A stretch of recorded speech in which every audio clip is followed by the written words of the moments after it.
have to be honest. I haven't seen many people hand embroider a pocket as complex as this one, dated 1750 in the Metropolitan Museum.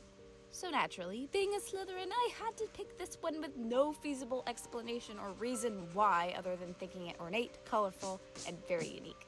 Not to mention, abundant with elaborate embroidery, which took much longer to finish than I expected. But say what you will, I couldn't let those minor hindrances stop me from making such a specimen and adding it to my robe a la Polonaise ensemble. And I'd be an utter hypocrite if I didn't incorporate pockets into this ensemble, because, come on, it's pockets. Contrary to modern thought, women have always had pockets. Well, in some form or another. You see, the actual modern association of built-in pockets wasn't a thing until around the 1830s. But if that's the case, what did women use before then? Well, may I introduce you to the original fanny pack, i.e. a detachable and sometimes ornate satchel. Since women's dress during the 1600s to early 1700s grew in volume, the detachable pockets were worn around the waist and were small enough to be concealed under petticoats and exterior fabrics, but still large enough to hold essential items. But did everyone have a pocket? Well, yes. Pretty much everyone had at least one pair of pockets. According to the V&A Museum, many pockets were handmade and they were often given as gifts. Some were made to match a petticoat or waistcoat, and some were made over from old clothes. And pockets could be bought ready-made. But before we go any further, I'm getting a little sidetracked. So let's get back to the sewing. After you're satisfied with the design you've created or replicated, the next step is to transfer the design to the fabric. Disclaimer, this is the only phase where I didn't follow historical practice. I'm using a light weave, unbleached linen fabric, which I prepared with a few dustings of starch. I did this because I don't have a large enough embroidery hoop for this project, but I still needed the fabric to be stiff enough to at least help keep hot while stitching.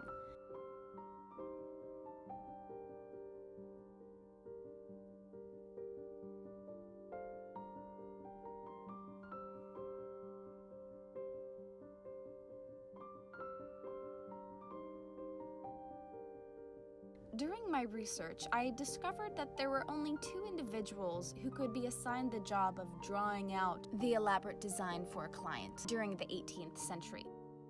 The first individual worked within the commissioned embroidery shop.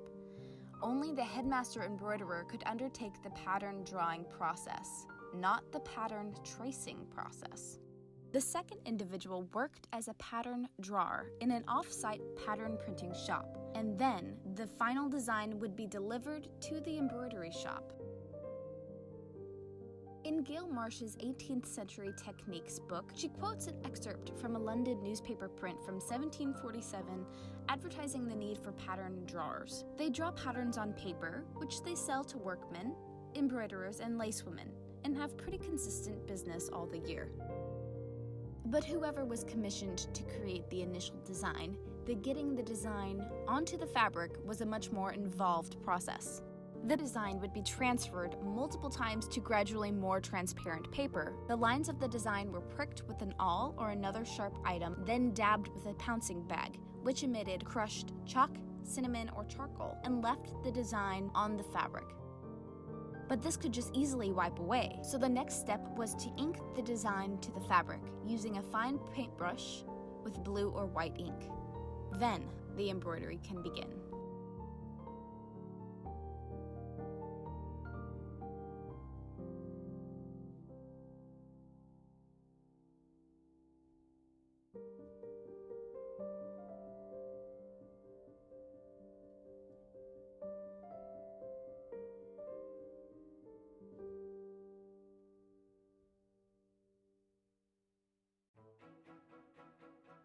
Finally, it's time to sew the colors in the extant pocket and determine the color scheme. For the replication of my pocket, I thought it was easiest to section each color into a category, then work through each category to help keep me from feeling daunted from the amount of embroidery I needed to sew. The first category only contained shades of green, meaning in this category, I'd work on the highlights, midtones, and shadows of the vines and leaves. For the shadow tones, I chose a sea green floss, fern-like leaves in olive shade, mint for the mid-tones, and a bright green with a yellowy tinge for the highlights on the vines. The second category has less dominant colors, like colors on petals or used only once. A bright sky blue was used on 2 larger flowers, a salmon pink used for the highlights on the red flowers, and a lemon floss for the pollen. Then a royal navy used in the center flower. It's good to note that I used a lavender color just once as an accent shade. The third and most heavily used category contains only red. In the original pocket, the red had more of a coral tinge, while mine looks more orangey. But I justify this choice due to the original color possibly fading over time. After all, it's 270 years old. The final category is one that I used only a few times. In the extant image, there were some leaves and petals outlined in a cream floss, which is seen through the rot of some threads. I decided to copy this. Is it overkill? Absolutely.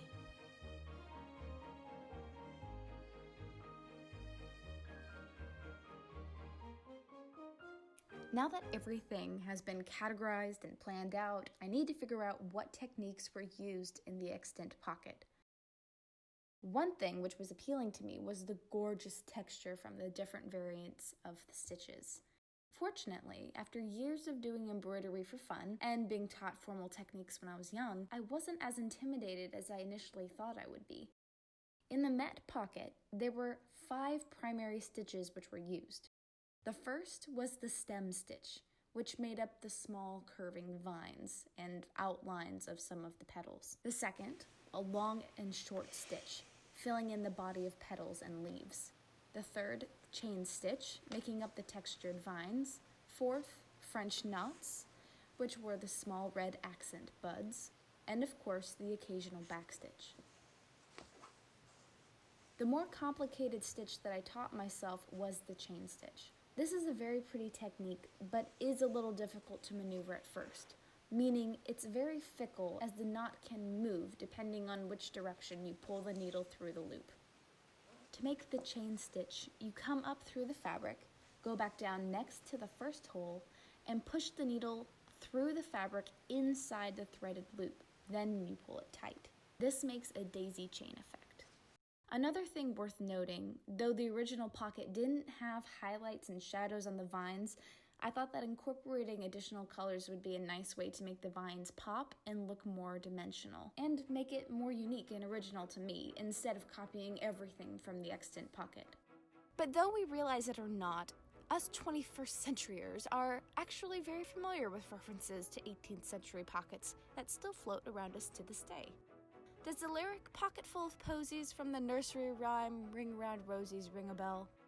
Interestingly, this poem was suspected to be referencing the Great Fire of London and bubonic plague in 1666, but references the use of stuffing one's pockets full of fragrant flowers to oppress the stench of decay as burning ash fell from the city. Eventually, the poem was set to a popular tune in the mid-1700s, but wasn't written down until the 1880s. All assortments of items were kept in pockets, from money and coins to secret jewelry and mementos, a sewing kit, keys, spectacles, pocketbooks or intimate diaries, snuff boxes, snacks, hair combs, even alcohol.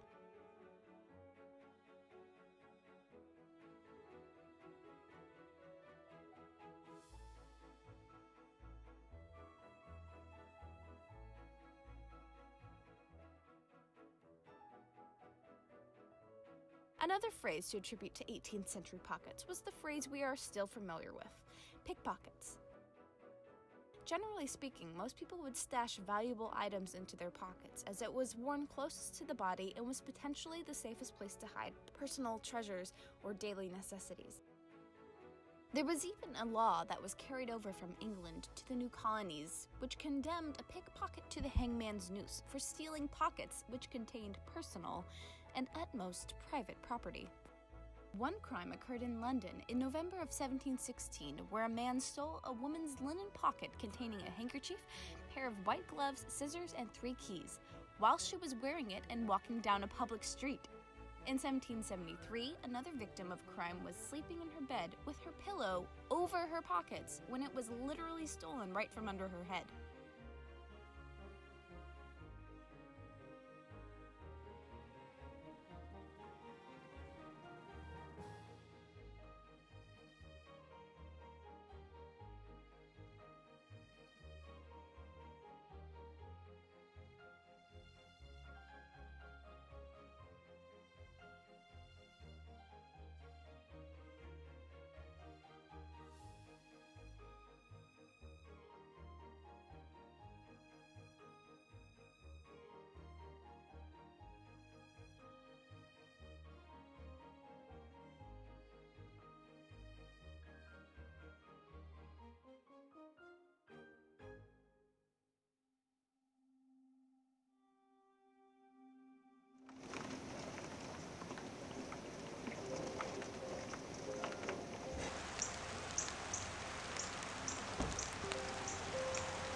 By the 1790s, fashions really began to change.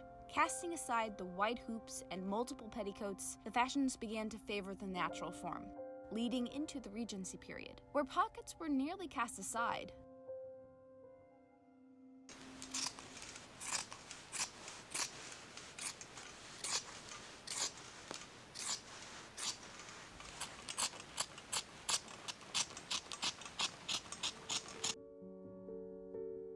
But as an interesting way to think of it, instead of wearing pockets tied around your waist, one wore it around their wrist, and thus instead came to be known as a reticule.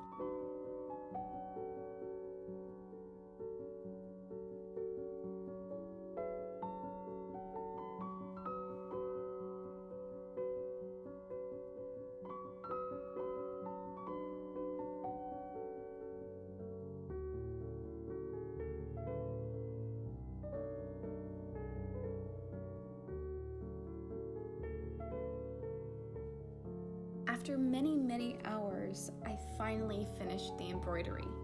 All that was left to do was to cut out the shape of the pocket, baste a lining to the front embroidery piece, stitch down both the lined front and back pieces, then finish triumphantly by stitching on the binding and hem rolling the ties.